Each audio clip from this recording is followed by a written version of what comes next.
Before you hit that order button on the DJI Osmo Pocket 4, there's something you need to know.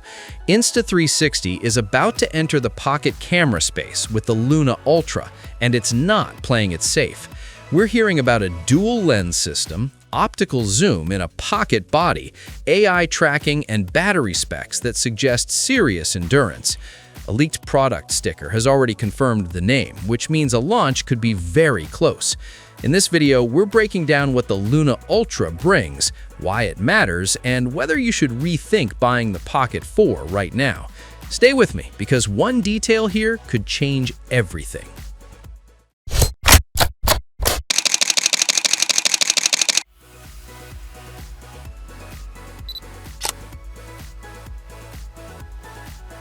Here's where things get really interesting before we even get to specs. Earlier leaks only mentioned the name Luna, no suffix, no qualifier. The addition of Ultra isn't just a marketing word, it's a positioning statement. Insta360 is clearly aiming this above their standard lineup, which suggests the feature set and performance targets are more ambitious than a typical product refresh. You know what's interesting? When a company puts Ultra on a product, they're making a public promise. And in a head-to-head against the Pocket 4, Insta360 knows they can't afford to underdeliver. The fact that this name is already appearing on a physical product sticker also tells us the hardware design is locked and production has started. This isn't a concept or a roadmap teaser, it's a finished product waiting for a launch date. Now let's get into the feature that makes the Luna Ultra genuinely different from everything else in this space. The camera is expected to feature a dual lens setup, a wide-angle lens and a telephoto lens, with a rumored 3x optical zoom. Think about what that actually means in a pocket camera. Every competitor in this category, including the Pocket 4, relies on digital zoom, which is really just a crop of your existing sensor. Optical zoom means actual glass doing the work, which translates to real image quality at distance without the softening or degradation you get from digital alternatives. For travel shooters, vloggers, and creators who regularly need to pull subjects closer without physically moving, that capability in a pocket form factor is a legitimate differentiator. If the 3x optical zoom holds up in real-world use, this becomes a spec that no other camera in the category can match right now. Beyond the lenses, the Luna Ultra looks like it's been designed with creator workflow genuinely in mind. Stabilization is expected to run on Insta360's flow state technology, which has a strong track record, and that's paired with AI-powered subject tracking and automatic framing, meaning the camera actively works to keep your subject locked and composed even when you're moving. The design also balances smart automation with hands-on control in a way that most pocket cameras get wrong.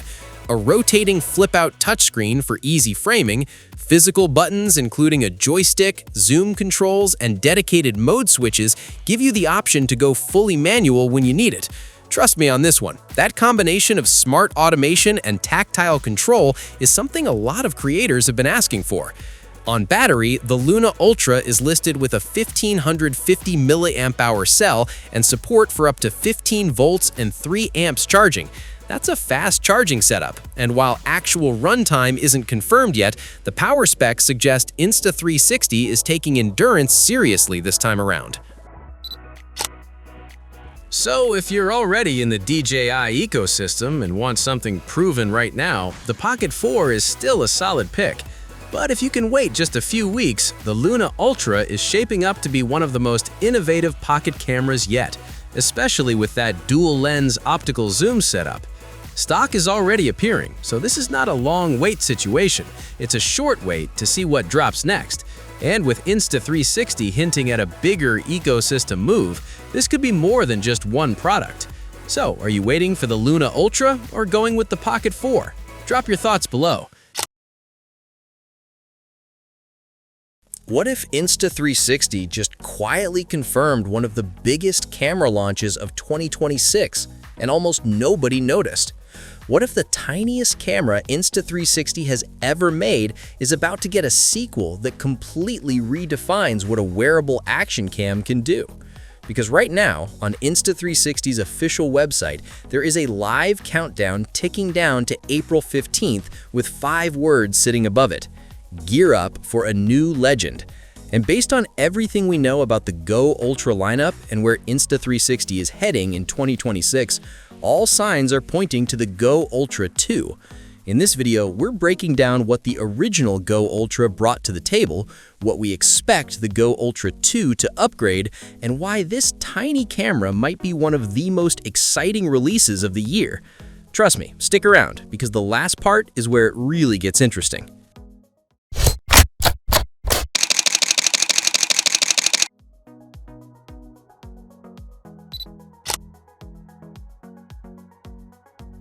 Before we talk about what's coming, let's quickly understand what Insta360 built with the first Go Ultra, because it set a seriously high bar. The Go Ultra launched with a 1 in 1.28-inch sensor, a 5nm AI chip, and 4K at 60 FPS video capture, all packed into a body weighing just 53 grams. Insta360's biggest workflow change was that video finally recorded directly to a micro SD card inside the camera itself, making file transfers faster and more reliable for busy creators. On its own, the camera offered 70 minutes of battery life and could recharge from 0 to 80% in just 12 minutes. And with the Action Pod attached, that runtime stretched to 200 minutes. For a camera the size of an Oreo cookie, that was genuinely impressive. So the Go Ultra 2 is walking into the room with a lot to live up to. Here's where the debate gets juicy. The original Go Ultra was great, but the community had a few clear complaints. Low light performance, while improved over the Go 3S, still had room to grow. The 156-degree field of view was wider, but creators were asking for even more flexibility in focal options. Insta360 did introduce a snap-on micro-lens kit with the Go Ultra, offering close-up and bokeh options, but for a Go Ultra 2, you would expect those creative capabilities to be baked in deeper. Stabilization has always been a strength of the Go lineup, but with DJI pushing hard on rock-steady improvements and GoPro upgrading its own systems, Insta360 will need to push flow state to its next level to stay on top. So what could the Go Ultra 2 actually bring? Based on the trajectory of the lineup and where the action camera market is heading right now, a few things feel almost certain. A bigger or more efficient sensor is the most obvious upgrade. The 1 in 1.28-inch chip was already a jump, but pushing closer to a true 1-inch sensor would be a statement move. Smarter AI processing is another area where Insta360 has been investing heavily, so expect improved automatic scene detection, better color science, and possibly real-time noise reduction for low-light shooting. The Go Ultra already ran on a 5nm chipset, so a newer generation chip could unlock higher bit rates and even smoother slow-motion options beyond what the original offered. And given how popular the modular accessory system has become, the Go Ultra 2 could expand that ecosystem even further. Now here is something worth talking about. Insta360 does not put a live countdown with the words "New Legend" on their homepage for just anything. The April 15th reveal is scheduled for 8 a.m. EDT, which tells you this is a global launch moment, not a quiet regional rollout. The action camera space in 2026 is more competitive than it has been ever, with DJI, GoPro, and Insta360 all pushing flagship releases within months of each other. Dropping the Go Ultra 2 right now, before GoPro Hero 14 and DJI Osmo Action 7 fully dominate the conversation, is a smart and calculated move. Insta360 wants to own the spring window, and honestly, based on what the original Go Ultra delivered, they might just pull it off. So, here is the big question. Can the Go Ultra 2 take everything that made the original great, the wearable design, the magnetic system, the insane portability, and push image quality into territory that finally silences the critics? If Insta360 nails the sensor, the stabilization, and the AI features, this could be the tiny camera that punches way above its weight class in 2026. So, what upgrades are you hoping to see in the Go Ultra 2? Drop your thoughts in the comments, we'd love to hear from you. And if you enjoyed the video, don't forget to like, subscribe, and hit the bell so you don't miss our next one.